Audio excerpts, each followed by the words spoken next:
is the winner. அப்படியா? Is the வின்னரா? எல்லாருமே நாமினேட்டடாக இருப்பாங்க. மொமெண்ட்ஸ் ரீகால் மேட்ரு எதனால? அது யாருக்குமே தெரியாது, அது அர்ச்சனாக்கே தெரியாது. ஒரு 5 லட்ச ரூபா ஒர்த்து அந்த மாதிரி 5 லட்ச ரூபா வந்து நிற்கும். இந்த வீடியோ பார்க்குற அனைவருக்கும் ஆங்கில புத்தாண்டு வாழ்த்துக்கள்.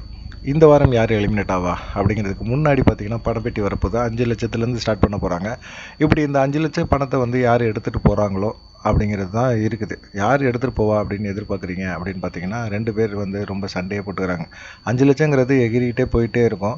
இதில் வந்து 8 லட்சம் வரைக்கும் இருந்தால் போதும், நான் எடுத்துகிட்டு கிளம்பிடுவேன் அப்படின்னு பூர்ணிமா சொல்கிறாங்க. நான் 12 லட்ச ரூபா வரைக்கும் எதிர்பார்த்துட்ருக்கேன், அப்படி வந்துச்சுன்னா நான் எடுத்துகிட்டு நான் கிளம்பிடுவேன் அப்படிங்கிற மாதிரி மாயாவும் சொல்லிக்கிட்டு இருக்காங்க. இதை வேடிக்கை பார்த்துக்கிட்டு இருந்த விஷயத்தில் ஏன்டி என்னை பார்த்தா லூஸு மாதிரி தெரியுதா, நானும் பணப்பெட்டிக்கு தான் உட்காந்துருக்கேன், எவ்வளோ வருதோ வந்துச்சுன்னா நான் ஒரு அமௌண்ட்டு மனசில் ஃபிக்ஸ் பண்ணி வச்சுருக்கேன், அந்த அமௌண்ட் வந்துச்சுன்னா நான் எடுத்துகிட்டு கிளம்பிடுவேன் அப்படிங்கிற மாதிரி பேசுகிறாங்க. அதை தாண்டி பார்த்திங்கன்னா யார் டைட்டில் அடிப்பா அப்படிங்கிற விவாதம் ஓடுது.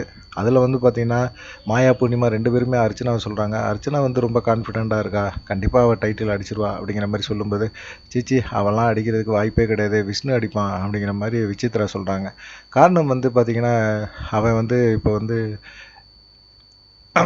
டிக்கெட்டு ஃபினாலே அடிச்சிருக்காப்புல, அதனால் வந்து அவர் டைட்டில் அடிப்பாப்புல அப்படிங்கிற மாதிரி அவங்க நினைக்கிறாங்க. மாயாவும் பூர்ணிமாவும் சிரிக்கிறாங்க. அவர் டைட்டில் அடிக்கிற அளவுக்குலாம் தகுதி கிடையாதுங்க, அர்ச்சனா அடித்தாலும் அடிச்சிருவாங்க, வேறு ஒன்றும் கிடையாதுங்க அப்படிங்கிற மாதிரி அவங்க சொல்லிக்கிட்டு இருக்காங்க. யார் டைட்டில் அடிப்பா அப்படிங்கிறத நீங்கள் நினைக்கிறீங்க அப்படிங்கிறத கமெண்ட் சொல்லுங்கள். நன்றி, வணக்கம்.